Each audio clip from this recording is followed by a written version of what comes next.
Music. It's a gift of therapy to the body and beauty to the soul.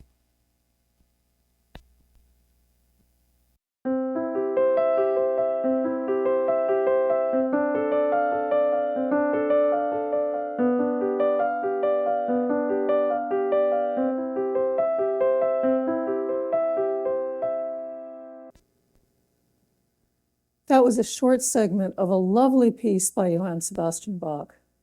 Here's another song you're probably familiar with.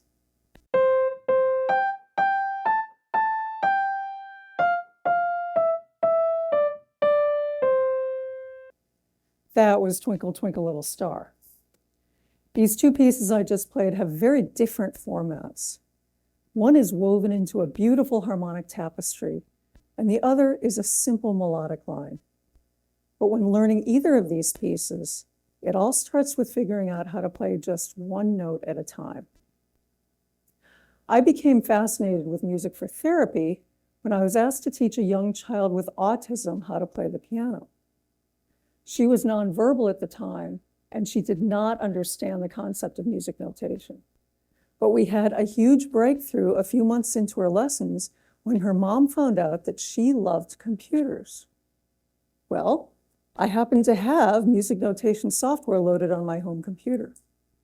It wasn't the best educational tool, but she loved using it, and it helped her learn to read music. A few months later, we were thrilled to hear her start to sing along with the music as she was playing. And then she began to initiate her own speech patterns. This was so breathtaking, I could literally feel the hair stand up on the back of my neck. Clearly, something amazing had happened. But at the time, I didn't have a clue why it had worked. I just knew that music had been the pathway. To find answers, I explored science-based research about the effects of music in the brain. Music can play an essential role in brain development by promoting something called neuroplasticity. That's when the brain forms brand new neural networks. Music reaches into many areas of both halves of the brain, and so there's tremendous potential to use music therapeutically to help people with motor, speech, or cognition challenges.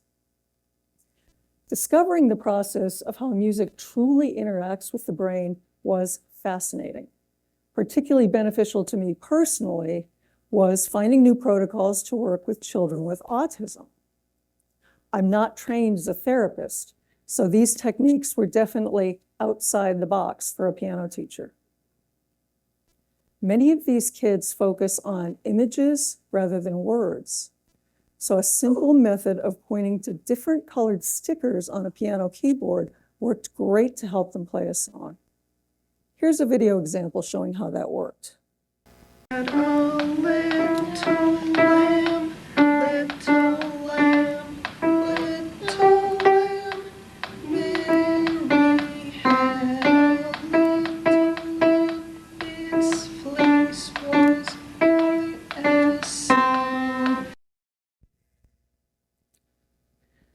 The next step in this visual learning process came in 2019. I was approached by the Chattanooga Public Library to create an inclusive keyboard course. They had just been gifted 6 electronic keyboards, and they wanted to use them in a unique learning environment where children with autism could learn music sitting side by side with their neurotypical peers. From previous experience, I knew many of these kids would not be able to read music, and I knew that color coding worked well as a visual reference. So, with that in mind, I designed a color-coded chart on graph paper. Each grid represents individual notes and rhythms, like you can see on this chart of the Ode to Joy. The kids loved this learning method, and the program was really successful. These charts worked better than anything I'd tried before to help the kids play music. The creation process was cumbersome. The charts were all hand-drawn, and they took hours to build. So I worked with a couple of my computer friends, and we were able to automate the drawing process and then put the charts online where they'd be available to anyone wanting to use them. The result is notes to blocks. It's a computer program that reads open source music and automatically generates these color-coded charts. To use the charts, a one-time setup is needed to create coordinating colored labels on the piano keyboard. And then everything is free of charge and ready for instant download from the Music Therapy Gateway and Communications website. You can see how the rise and fall of the colored squares mirrors how the notes go up and down on the piano. Each chart is available to either be printed or to be viewed on a personal digital device. We felt it was particularly important to include this option because many children with autism tend to feel safe in an environment where they're interacting with their handheld devices. To play the music, simply match a note on the grid to a note on the keyboard. I'll play a few notes of Mary Had a Little Lamb. Yellow, purple, red, purple, yellow, yellow, yellow. Color-coded music notation is a great music therapy tool for the neurodiverse community. It can also be valuable for music enrichment activities in the neurotypical world for people who just don't know how to read music. I will note here that there is a distinct difference between music therapy and music enrichment. Music therapy works towards specific motor, speech, and cognition goals. It is always facilitated by a certified practitioner or a professional. Music enrichment encompasses a much broader range of activities, including things like listening to music for relaxation, or playing music for enjoyment or for social events. Music provides inspiration to many people who are undergoing therapy in hospitals and rehabilitation settings. Muscular and cognitive challenges tend to accompany diagnoses such as autism, cerebral palsy, dementia, Parkinson's disease, stroke, many other diagnoses. For muscular challenges, playing a keyboard can enhance physical or occupational therapy exercises for the fingers, the hands, or the upper body. It's also great working with cognition challenges like memory, attention span, or executive functioning skills like problem solving and planning. I'll demonstrate two different ways the keyboard can be used for therapy. Research confirms that playing a piano keyboard can improve upper body motor function for people affected with stroke. Here's a simple physical or occupational therapy exercise.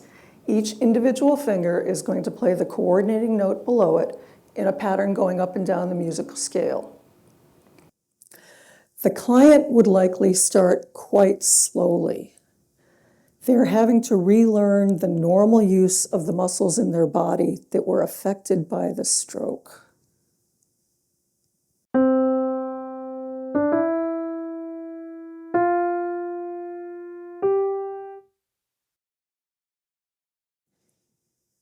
Many people in stroke rehabilitation are also despondent. They're coping with the temporary loss of whatever the motor or speech or cognition function is that they've most likely had over the duration of their entire lifetimes. But adding music to a therapeutic exercise is motivational, and it helps engage the client in faster recovery as their brain is rewired to relearn that function.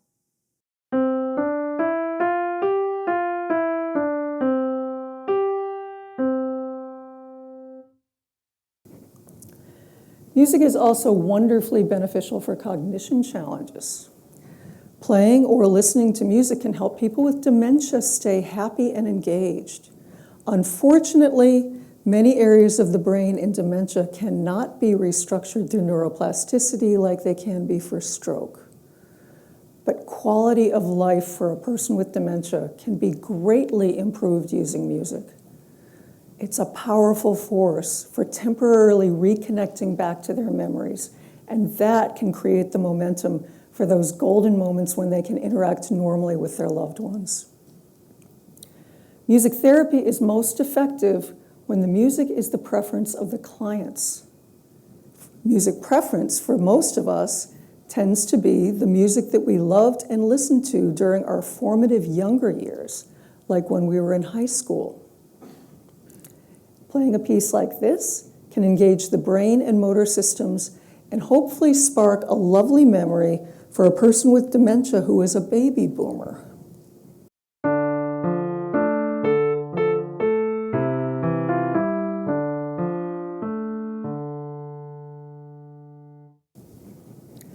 Let's talk about music enrichment.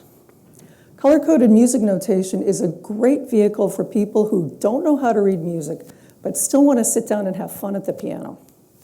For example, a piano is usually a magnet in senior centers and retirement homes for people to come together in healthy social interaction. I've had conversations with many adults who say, if only I'd learned to read music as a kid, but now it's too late. No, it's not. It's never too late to enjoy playing the piano. Music enrichment activities are also great in venues like community centers and addiction rehabilitation centers. And I personally feel that playing keyboards would be wonderfully beneficial for children in refugee camps. From the very young to the very old, just about everyone loves music. So, what are the next steps? There's real potential to create a unique corpus data pool using notes to blocks. Much of the information that's currently available in the medical world about music therapy is in the form of positive anecdotes. Unfortunately, these narratives do not equate to the real numbers needed to convince many in the medical community about the efficacy of music therapy. But when we're utilizing an electronic keyboard, along with a digital audio workstation app such as GarageBand, we can easily record music samples each time the client plays. These samples are recorded into a data file type called MIDI. The MIDI data can then be parsed, and we can collect each session's numeric values of the two attributes that indicate client strength and accuracy.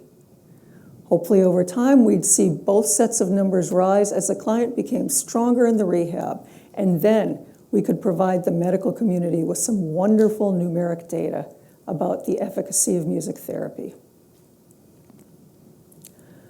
I remain convinced that healthcare could be revolutionized with the inclusion of music into mainstream medicine.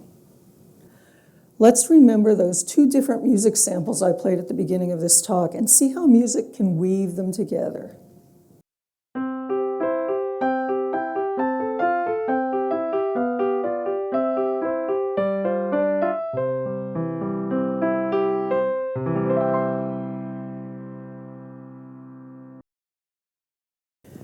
Music weaves different elements together so beautifully.